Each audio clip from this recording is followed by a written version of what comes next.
আরাত্রিকা এত ভালো গান গেয়েছে, কিন্তু সে আইপিটিএসে এসে নিজেই আগে থেকে বলে। আপনি কি মনে করেন যে আরাত্রিকার ঠিকঠাক মূল্যায়ন হয়নি? একেবারেই হয়নি। কেন? কেননা আরাত্রিকা এত ভালো গান গেয়েছে, কিন্তু সে আইপিটিএসে এসে নিজেই আগে থেকে বলেছিল যে আমি আইপিটিএ থেকে এসছি, আমি আইপিটিএর গান করে বেড়াই, জনগণের আমি গান গাই। যার জন্যই সে এত ভালো গান গাওয়ার পরেও তার প্রতি অবিচার করা হয়েছে। কেন অবিচার করা হয়েছে? মানে কি মনে হয়? মানে ও কি মনে হচ্ছে ও যেভাবে গান গেয়েছে কোনো মতেই তার এইরকম যে ওই একটা সান্ত্বনা পুরস্কার নিয়ে সে বাড়ি ফিরবে এরকম তার ছিল না। অন্তত একেবারে ফার্স্ট না হলেও 1, 2, 3-এর মধ্যেও যে কোনো একটা তাকে দেওয়া উচিত ছিল।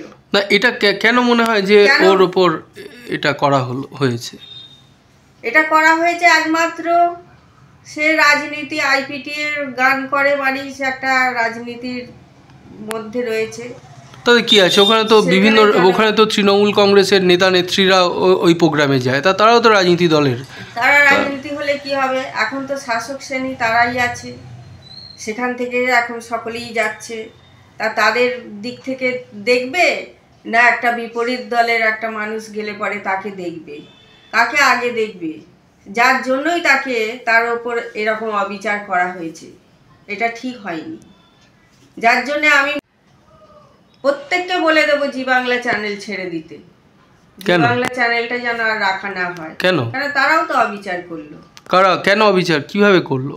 অবিচার করলো মানে জি বাংলাতে একমাত্র শাসক দলের রাজনীতির লোকেদেরকেই তারা দেখবে। তাই মানে আপনার মনে হয় যে এই গানের প্রোগ্রাম যা হয়, নাচ গান, সবেতে রাজনীতি ঢুকে যাচ্ছে? একেবারে রাজনীতি ঢুকে যাচ্ছে। তা না হলে সে এত ভালো, এত সুন্দর, সে কোনো অংশে কম ছিল না। আচ্ছা, এই যে শাসক দলের এই যে প্রত্যেকটা জি বাংলার প্রোগ্রাম, জি বাংলার মানে এই জি এর মালিক তো সে তো বিজেপির লোক, হ্যাঁ, মানে না মোদির খুব ঘনিষ্ঠ, কিন্তু মানে যেটা হচ্ছে গিয়ে ওদিকে দেখা যাচ্ছে এখানে রাজ্যে এই যে প্রোগ্রাম হয়, যদি রাজনৈতিক দলের লোকজনই যদি আসে তাহলে সমস্ত রাজনীতি দলের লোকজনেরই থাকার কথা। সেই ক্ষেত্রে এই যে আপনি কোন স্পেশাল রাজনৈতিক দলের লোকজনকে ওখানে দেখেন প্রোগ্রামগুলো? আমি তো শাসক দলের লোককেই বেশি দেখেছি। আর যা জাজমেন্ট দিয়েছে যারা, তাদের হয়তো শাসক দলের কোনো ইয়ের ওপরে হাত বাঁধা আছে তাদের, তারা হয়তো তাদের মন থেকে দিতে চাইলেও দিতে পারছে না, এটাও বুঝতে পারা যাচ্ছিল খুব। তা আপনি কি জি বাংলা দেখার জন্য কাউকে রেকমেন্ড করবেন না? আর করব না। যারা যারা জি বাংলা নিয়েছে, আমার যতদূর চেনা জানা আছে যাদের, তাদেরকে আমি বারণ করবো যে জি বাংলা ছেড়ে দিতে। জি বাংলা চ্যানেলই যেন না রাখা হয়।